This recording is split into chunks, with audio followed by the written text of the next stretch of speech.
Escolhas de cura. Tem pessoas neste exato momento escolhendo sofrer. Uma pessoa que decide viver, por exemplo, para o álcool, mesmo sabendo que vai encontrar um momento de prazer, ele é inteligente para saber que o seu fígado não está satisfeito com isso.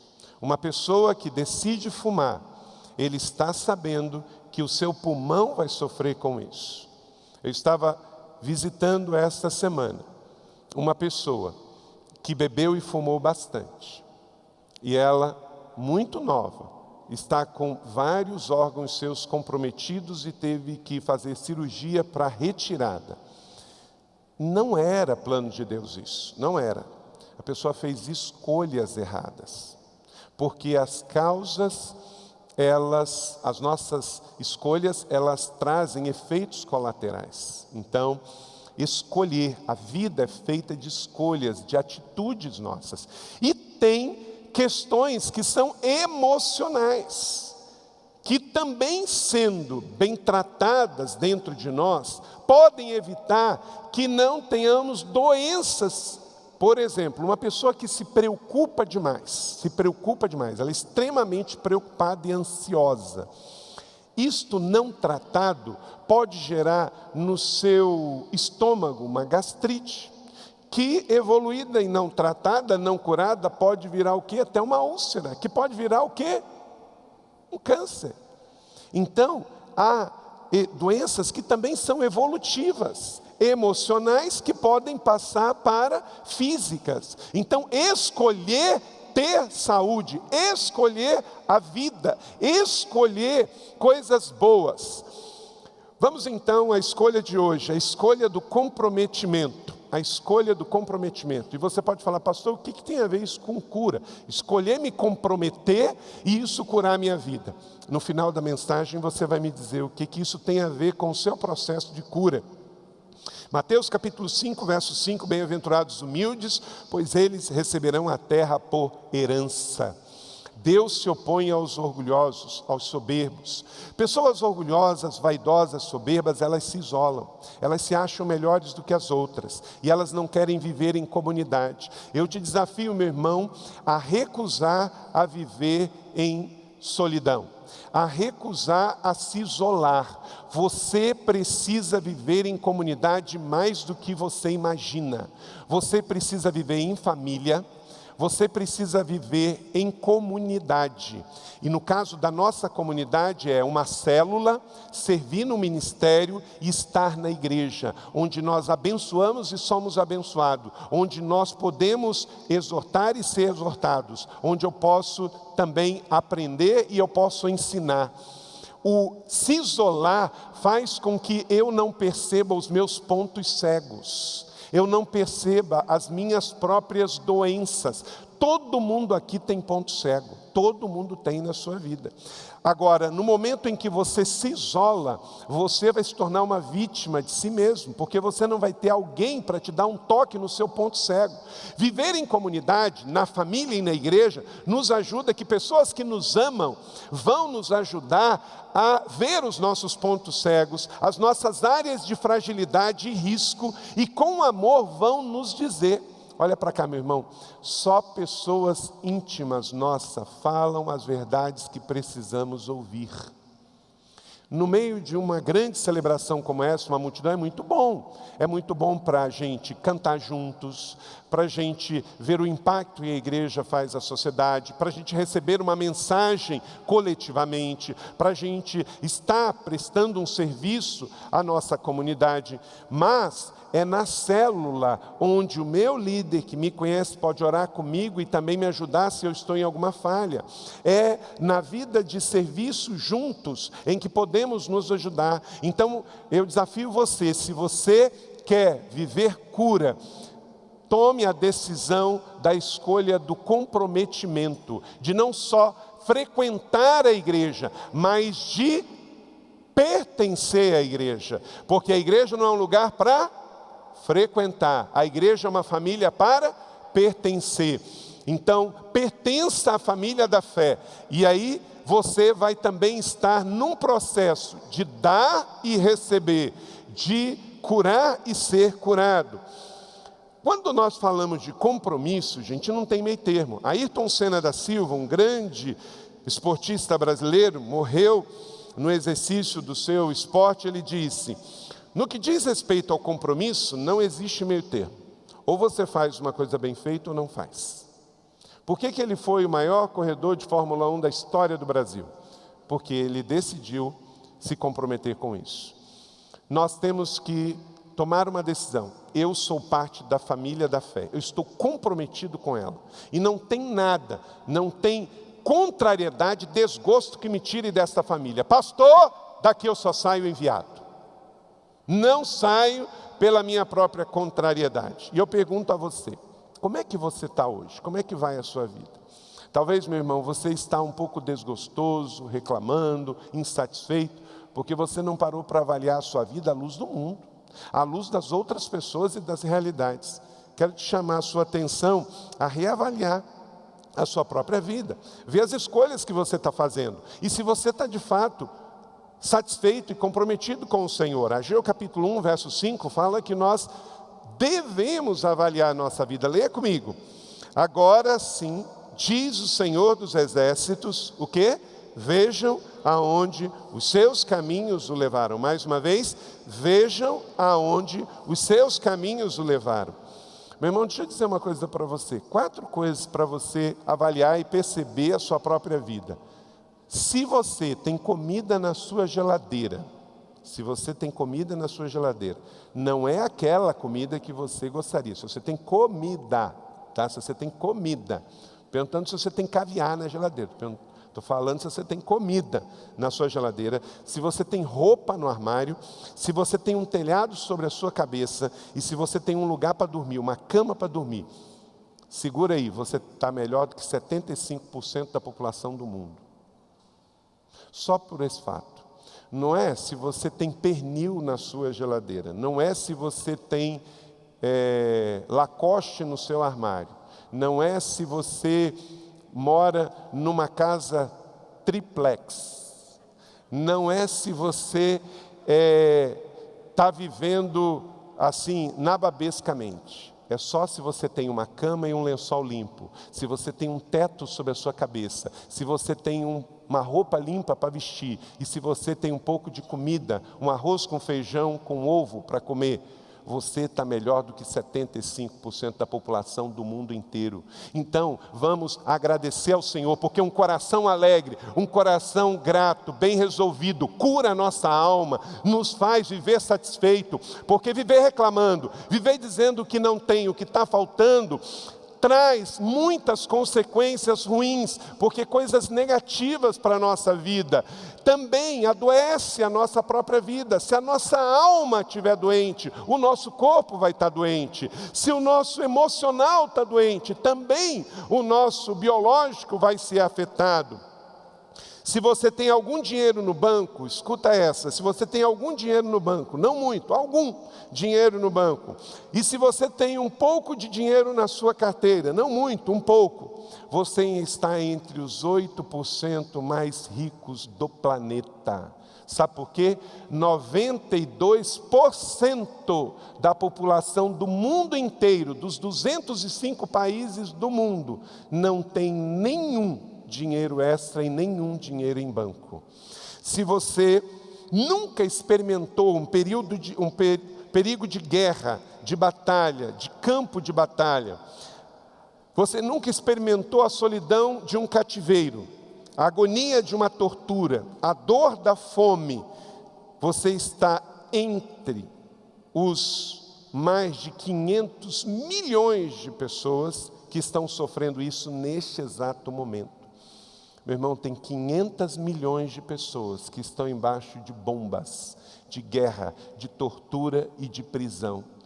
Se você não está, você está melhor do que 500 milhões de pessoas. Se você frequenta uma igreja sem medo de ser importunado, preso, torturado e morto pela sua fé, você está na frente de 3 bilhões de pessoas da face da terra. O fato de você ter saído de casa, a pé, de bicicleta, de ônibus ou de carro, e vindo para a igreja sem ninguém te incomodar e você voltar, você está na frente de 3 bilhões de pessoas que não podem. Tem 62 países do mundo que fazer o que nós estamos fazendo nesta noite é proibido e dá cadeia. Então, meus irmãos, essas estatísticas precisam nos levar a um estado de ações de graça, de gratidão, de bem dizer ao Senhor: Senhor, obrigado porque eu nasci no Brasil, obrigado porque eu moro em São José dos Campos, obrigado porque eu tenho uma igreja. Meu irmão, não pense que o melhor lugar do mundo é os Estados Unidos, não pense que a solução da sua vida está em morar na Europa. Você, se tiver insatisfeito e mal resolvido consigo mesmo, com a vida, com Deus, qualquer lugar do planeta vai ser lugar de estar insatisfeito. Hoje eu recebi um relato de um irmão que está nos Estados Unidos e passou por uma cidade. Ele falou assim: pastor, eu fiquei impressionado com a quantidade de homeless vivendo em São Francisco, na Califórnia. A quantidade de pessoas com problemas mentais. Então não pense que a solução está no quintal do outro. Não pense que o melhor casamento do mundo é o do outro. Não pense que o melhor emprego é o do outro, porque se você não estiver grato, satisfeito e feliz com o que Deus tem feito na sua vida, você vai estar assim em qualquer lugar. E você vai mudar de trabalho, você vai mudar de casa, você vai mudar de emprego, você vai mudar de família, vai trocar de mulher, vai ver os filhos embora e vai continuar infeliz. Entenda, Paulo diz que nós devemos viver satisfeito com muito ou com pouco. O segredo do contente é ter a Cristo Senhor e Salvador e estar em comunhão e comprometido com Ele. O compromisso com Deus e sua família cura a nossa alma e ser grato pelo que temos e somos. 2 coisas você tem que resolver na sua vida para viver de forma humilde, aprendiz e satisfeita. Quando eu escolho me comprometer com Deus, basicamente eu estou resolvendo 2 questões de fé muito importantes na minha vida. Escreva aí no seu esboço. 1, a confiança em quem eu creio. Em quem eu creio. Meu irmão, em quem você crê? Leia comigo Deuteronômio 10, verso 17, todos juntos em uníssono. Pois o Senhor vosso Deus é o Deus dos deuses, Senhor dos senhores, o Deus grande, poderoso e temível. Aleluia. Então você tem que definir em quem eu creio. Meus irmãos, tem pessoas que eu acho que vivem assim: elevo meus olhos para o planalto de onde me vem o socorro. Meu irmão, não é do planalto que vai vir, não. É do Senhor. Elevo meus olhos para os montes do Senhor, de lá virá o socorro. Meu irmão, vai entrar governo, vai sair governo. E se os seus olhos estão no que o governo pode te dar, eu quero dizer que você está muito mal dependente. Não é o homem. Torno a dizer, a política está em crise, os partidos políticos estão em crise, o sistema político está em crise, e não adianta. Infelizmente, o sistema está contaminado. Você pode ver, olha para trás, os últimos que passaram lá. Entra um, entra outro, aí o pessoal fica brigando em si, escolhe os seus malvados favoritos, os seus bandidos de estimação, briga com o outro e depois ganha banana. Não é? Meu irmão, é o Senhor, apegue-se nele. Você tem um Deus e você crê nele. Ele é poderoso, Ele é temível e Ele é grande.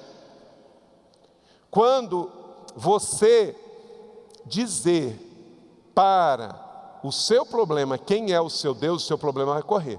Agora, se você ficar fazendo o contrário, dando para a sua circunstância o nome do seu medo, aí você vai ter a sua vida completamente instável. Não deixe se dirigir pelas circunstâncias. Não deixe que os problemas determinem em quem você crê. Mas diga para os seus problemas e para as circunstâncias em quem você crê. Eu sei em quem tenho crido e estou certo que Ele é poderoso para guardar o meu tesouro até o dia final. Então, em dias de crise, defina em quem você crê. Um outro pressuposto muito importante, meu irmão, minha irmã, para você sair daqui, querido amigo, e viver esta semana: confiança a quem eu pertenço. A quem eu pertenço? Efésios capítulo 2, verso 19, muito lindo esse texto, leia comigo. Portanto, vocês já não são estrangeiros, nem forasteiros, mas concidadão dos santos e membros da família de Deus. Meu irmão, eu sou Joe, de outro mundo. Você também em Cristo. Nós estamos aqui, mas nós não somos daqui. Meu irmão, você está trabalhando, talvez para fazer carro. Você está fabricando carro, mas você não foi feito para fabricar carro. Você está fabricando avião, mas você não foi feito para fabricar avião. Você está fabricando avião. Talvez você trabalha com uma oficina, então você está consertando veículos, mas a sua vida não termina nisso. Porque não importa onde você trabalha, não importa a profissão que você tenha. Um dia, se você é profissional liberal, o mais brilhante que seja, você vai se aposentar. Sabe aquele consultório lindo que você levou 20 anos para ter? Um dia você vai entregar para outra pessoa. Sabe aquela carreira lindíssima que você teve militar? Um dia você vai se reformar. Sabe aquele trabalho que você acordou durante 35 anos, bateu ponto e foi lá? Um dia você não vai fazer mais. Porque a sua vida não é a sua profissão, a sua vida não é o seu trabalho.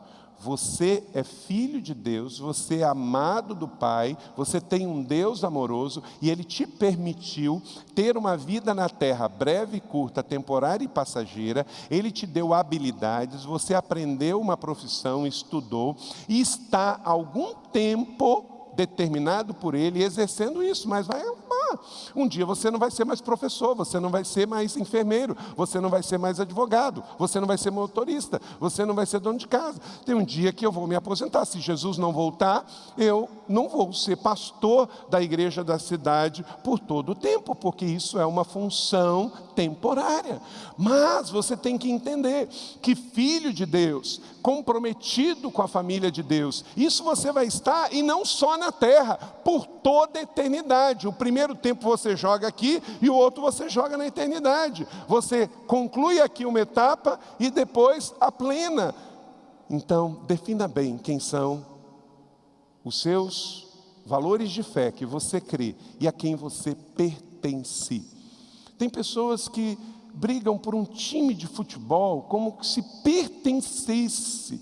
Meu irmão, a coisa mais importante não é pertencer a um time de futebol, não é pertencer a uma empresa, não é pertencer a um partido político. Vamos ter a noção que tudo isso é temporal e passageiro. Nós temos algo muito maior: pertenço à família de Deus. Eu sou um cidadão de passagem. Eu tenho que ter essa visão. Isso facilita a vida, porque boa parte das nossas brigas são por questões de achar que coisas na terra são as nossas prioridades.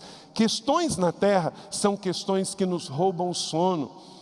Tem coisa, meu irmão, que você simplesmente, agora de noite, vai se ajoelhar na sua cama, vai entregar para Deus e vai dormir com os anjos de Deus. Salmo 3, eu me deito, eu me durmo, eu acordo, porque é o Senhor que me sustenta. Então essas duas questões é muito importante, porque aí, se eu sei em quem creio, quem é o meu Deus, o grande El Shaddai, eu pertenço à família dele, eu conscientemente, livremente, eu vou entregar toda a minha vida, mas escreva aí, vontade também. Vontade também, porque boa parte também dos meus estresses, das minhas dores, vem o fato de entreguei minha vida, mas não entrego a minha vontade. Eu entreguei minha vida, Jesus é meu Salvador e Senhor, mas eu devo entregar também a minha vontade, o que eu gostaria de fazer, mas não dá para fazer. Então eu me rendo, eu levanto a bandeira da rendição e eu digo: Senhor, eu me rendo. Talvez você queria muito uma coisa, mas Deus não quis.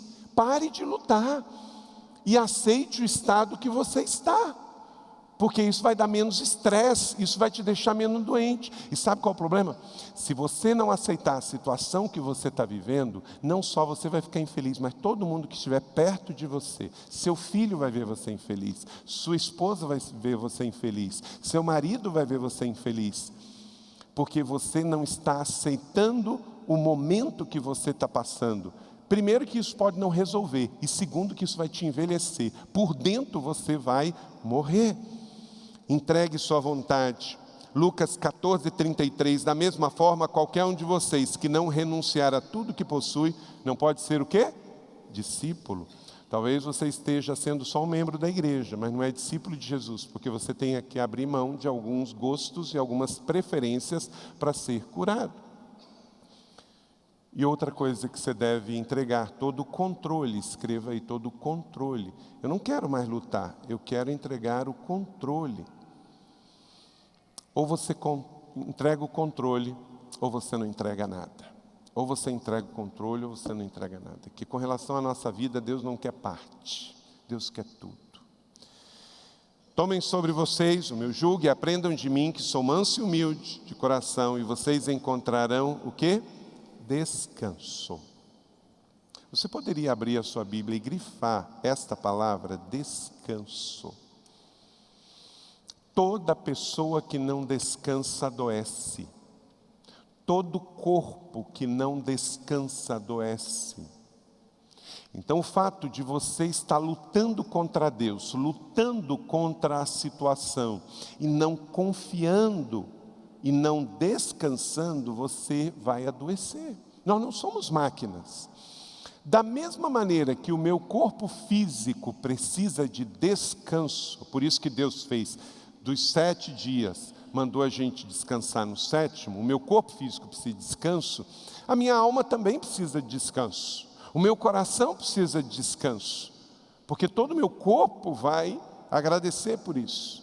Então, está claro aí? Você está grifando isso. Talvez você já passou muito nesse texto e não atentou para a importância desta palavra. Você só vai encontrar descanso se você entregar todo o controle da sua vida a Jesus. Pare de lutar. Talvez você está com uma justiça muito. Não, mas porque eu mereço isso. Não, mas é porque eu fiz isso. Não, mas é porque eu tenho isso. Esse é meu direito. Sabe o que Jesus Cristo fez com o direito dele? Ele pregou na cruz.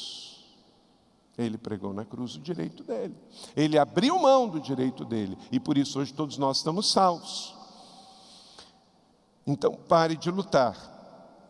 Saibam que eu sou o Senhor, Deus. Serei exaltado entre as nações. Serei exaltado na terra. Salmo 46, verso de número 10. Parem de lutar. Levante a bandeira da rendição, para que você seja comprometido. E sabe o que acaba acontecendo?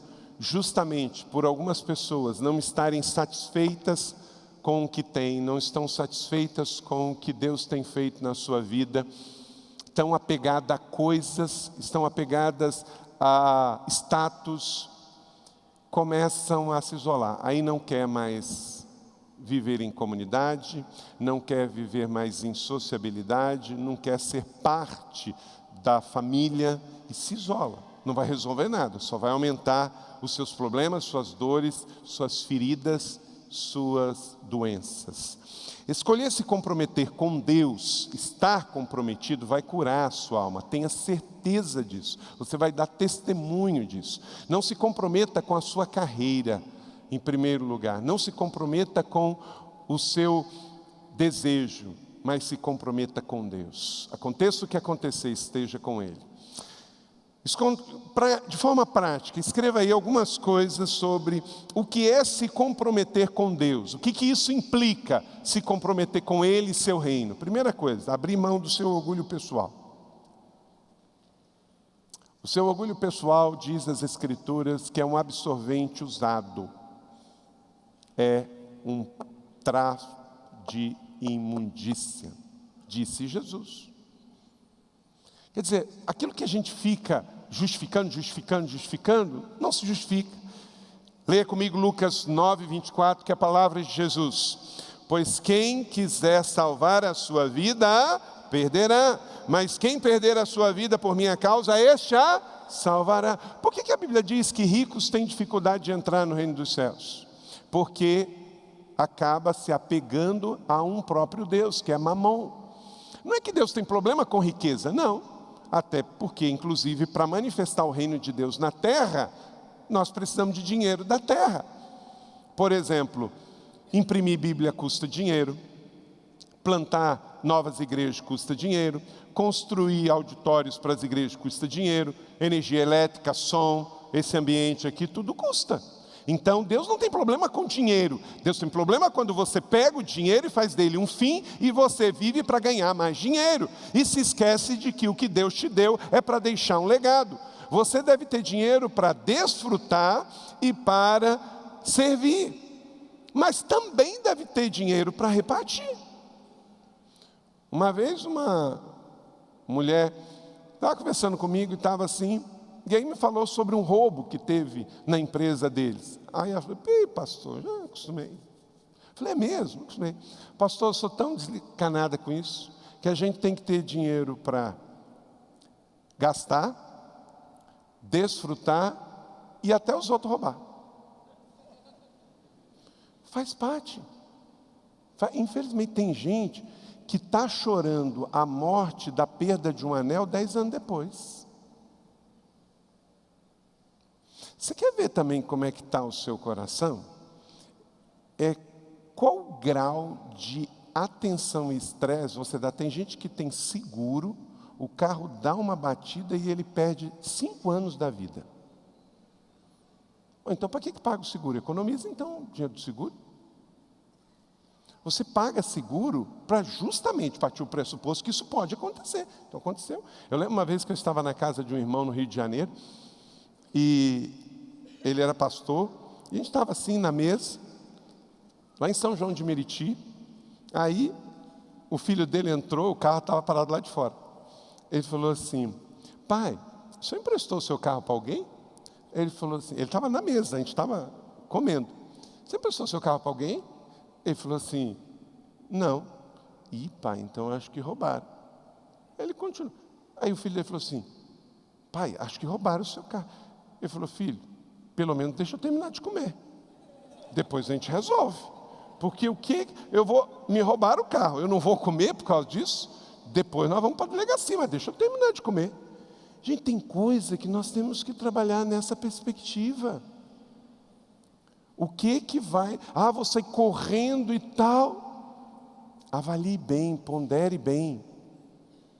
Você está em casa, está tomando uma refeição, está tão bonito, e de repente vem um filho e entorna a jarra do suco, e aí o incrível Hulk se manifesta, e aí acabou o almoço. Deixa a criança ser criança, e acidentes acontecem. Quem nunca foi atrapalhado aqui quando criança, levanta a mão. Né? Às vezes somos adultos e esquecemos que fomos criança. Crianças são crianças. Nunca discipline uma criança por ser criança. Nunca estoure e nunca vire o incrível Hulk numa situação que pode acontecer em todo lugar. Então, meu irmão, se você paga seguro, tenha certeza que um dia você pode acioná-lo, cedo ou tarde. E se morar numa cidade grande, a probabilidade é ainda maior. Não estou sendo profeta do caos, só estou dizendo o óbvio que pode acontecer, porque a sua carne não melhora. E o que adianta você perder alguns fios de cabelo por causa do estresse e vai ter que conviver com a situação do roubo e do acidente. Então, abra mão do seu orgulho pessoal. Deus está tratando comigo e com você em cada situação da vida, e bens materiais vão passar. 2, aceitar a perspectiva do agir de Deus, ver as coisas com os óculos de Deus, isso cura a sua vida também. Eu não estou dizendo para você ser passivo, eu não sou uma pessoa passiva. Você sabe que eu sou um homem, um líder, eu sou empreendedor, eu sou visionário, corre sangue nas minhas veias, não é versículo bíblico, eu fico indignado, eu me iro com relação à injustiça, mas queridos, eu sempre estou orando e pedindo a Deus, Senhor, tudo se discerne espiritualmente, tudo é para o meu crescimento. O que está por detrás de tudo isso? E tem hora que eu me rendo e coloco a mão, Senhor, isso é com o Senhor. Não adianta. Então eu não estou dizendo para você sair daqui e ser uma pessoa só passiva. Isso tem a ver com traço de personalidade. Tem pessoas que são mais introvertidas, outros mais extrovertidos. Tem pessoas que são mais ativas, tem pessoas que são mais passivas. Tem pessoas que são mais empreendedoras, tem pessoas que são mais realizadoras e tem outros que são mais pensadores.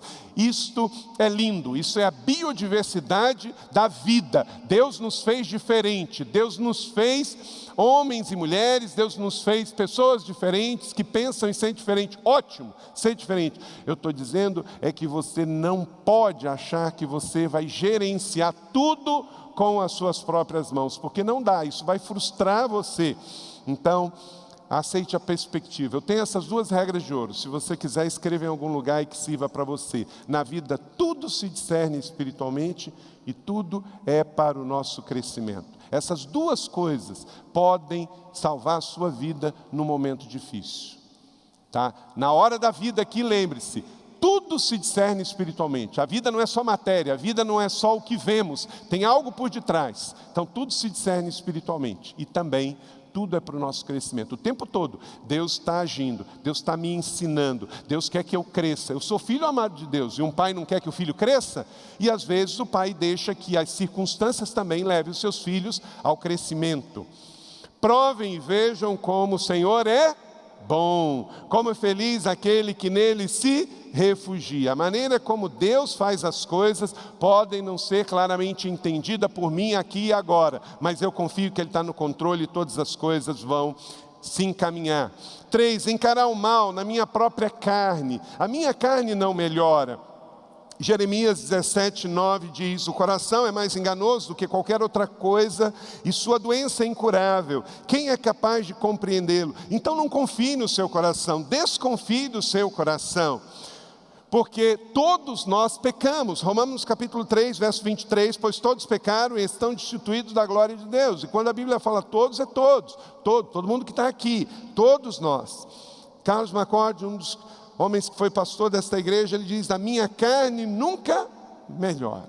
Então, quem tem que melhorar é o seu espírito, e é ele que tem que dirigir todas as coisas na sua vida. A sua carne em si, ela não melhora, pelo contrário, ela vai estragar. Uma outra coisa que você precisa entender dentro desse processo que sua carne não melhora é que você está a um passo da queda.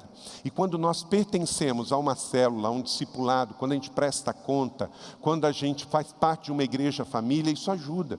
Porque o outro está olhando e ele pode falar comigo. Porque aí no mundo, ninguém está aí para isso não. Você se arrebenta todo e não tem nada disso. Desde que você esteja produzindo, está tudo bem. Com quem você é casado, se você é homem, se você é mulher, se você é mais ou menos, se você mudou de nome, se você é transgênero, se você é intergênero, não importa. Importa é que você esteja produzindo, que você esteja gerando lucro para a sua empresa. Isso é que importa de fora. Mas aqui não. Aqui nós importamos com você como pessoa.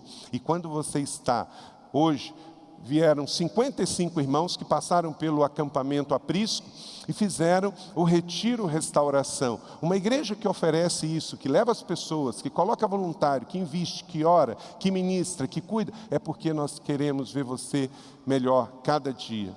Então, cuidado, você está a um passo da queda. E o seu maior inimigo é a sua própria carne. Por isso devemos pertencer a uma família de fé. 4, tome posição de guerreiro de oração. Você vai ser curado por meio da oração também. Não fique passivo com relação às coisas. Claro, eu como você, eu estou com uma dor, posso tomar um remédio, mas antes eu vou orar. Antes de ir ao médico, eu vou orar. E eu vou ser um guerreiro de oração. Por quê? Até o tratamento e o médico que eu preciso deve ser precedido de oração. Deus cura com ou sem a medicina, mas tudo deve ser precedido de oração. E orar, e tem aquela oração que eu tenho que trabalhar com batalha espiritual. Por isso que a gente fala que quando você está orando, você também deve declarar no mundo espiritual. Porque, por exemplo, você está numa batalha pelo seu casamento na sua casa. E você tem que liberar palavras de vitória. E você tem que dizer no mundo espiritual: aqui na minha casa quem reina é o Senhor. A minha carne não vai dar a última palavra nesta casa. Porque eu e a minha casa serviremos ao Senhor.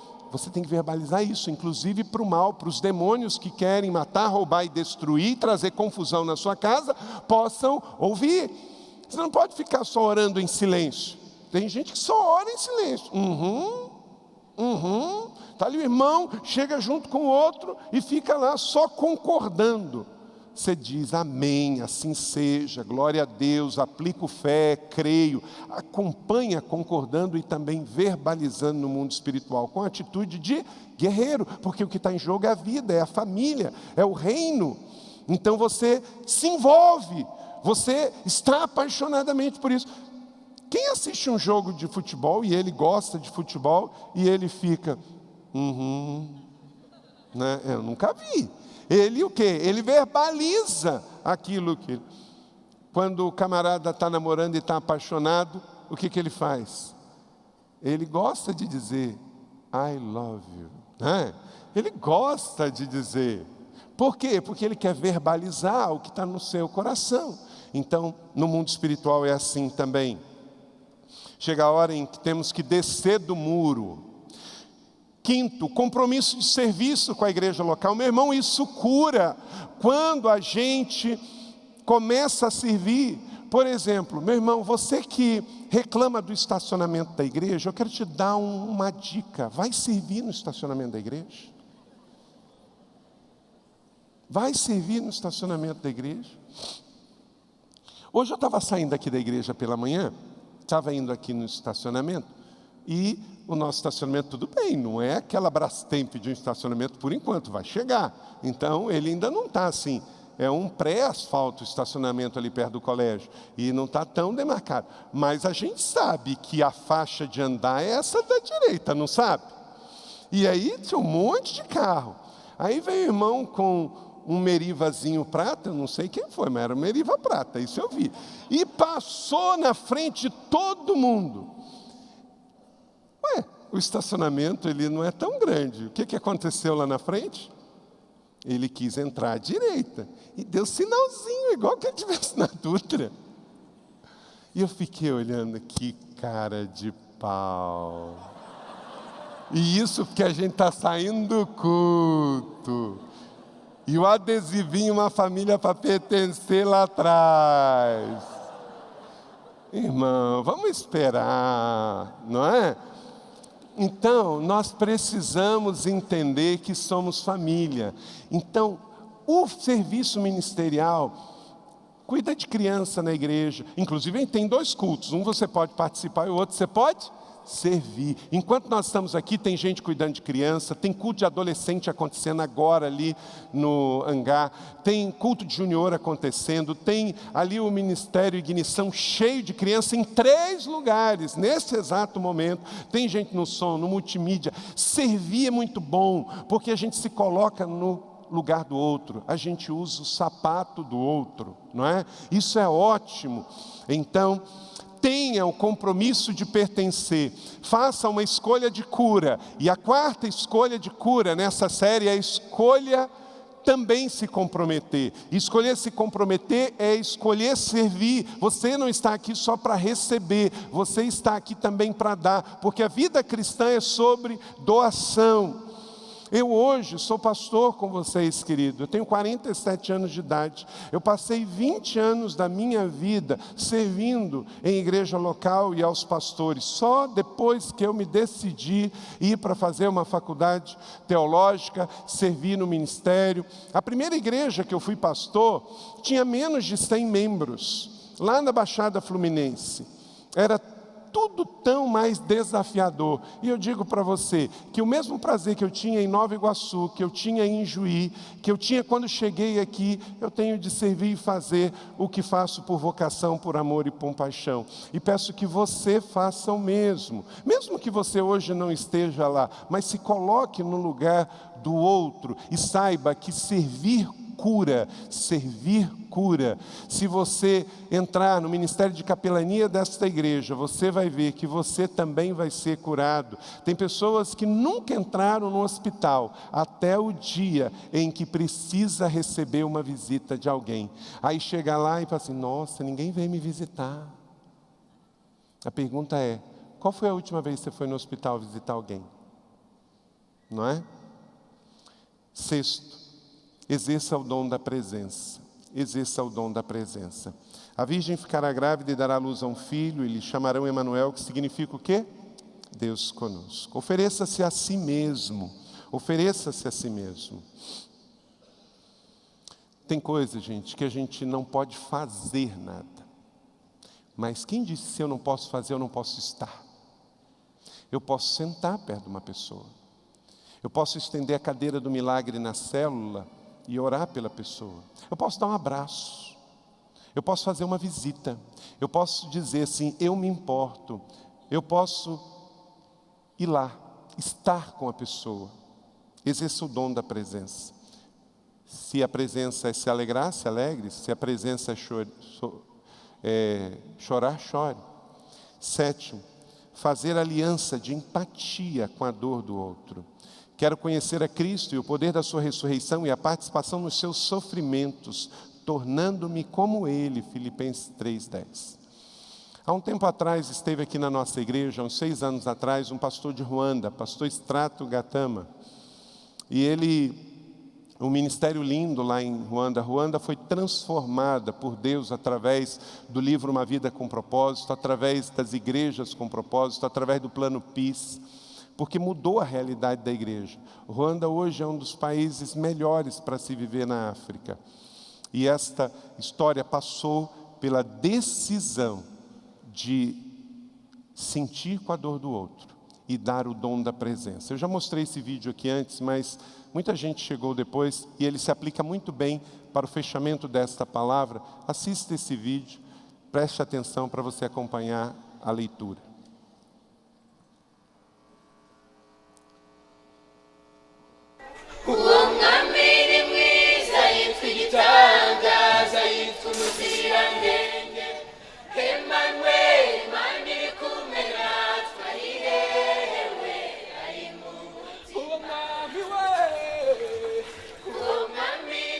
Sometimes I get overwhelmed walking through the market.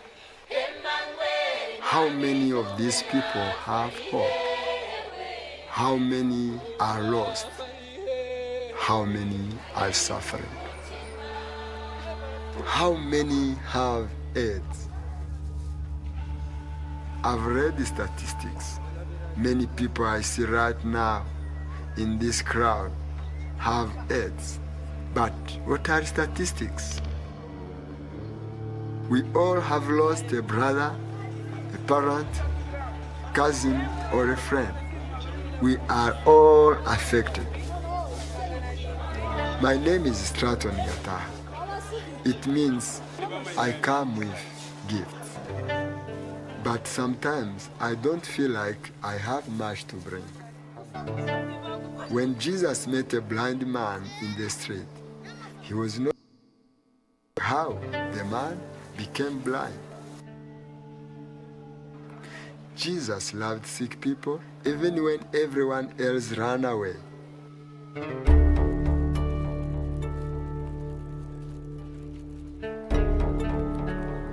AIDS. He has AIDS. I don't know why. Did the doctor give him a bad blood? Did he make a sinful choice? Or does it matter? Maybe it shouldn't matter. He is sick. Would I look at him differently if he had cancer? And his daughter, soon she will be an orphan and her life will be poverty. She has no choice in this matter. What am I to do? What am I to do? I am a pastor. I'm their pastor. They go to my church. They live in my community. I can't do much. I'm not a doctor. I do not have the cure, but here I am. I used to tell my congregation to help people who are sick. I thought that was my only job, to preach about compassion. But what if true compassion is to put your legs in someone else's shoes, to walk where they walk? I did not have this kind of compassion before. I started to talk about AIDS at church. I started visiting people in their home. I just show up, and I cannot do this alone. This is Deborah. Deborah is a volunteer from our church. God touched her heart. There are many from our church like Deborah. The body of Christ, the hands and feet of Jesus. This man lost his wife several years ago. She died of AIDS. Then he got sick too. Now, he's at home and cannot work. He's dying, but his children do not know it. What will happen to the children? The children, they are HIV positive. They don't know it yet. What do I say to them? But I can be here, touch them, pray. Then it happens. Their face will change. You see some joy in their eyes. It is good. The hope comes again. I did nothing tangible to help them. I was just there.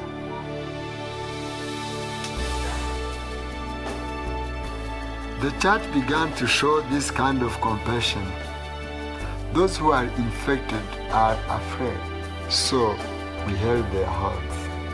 Those who are infected feel alone, so we visited them.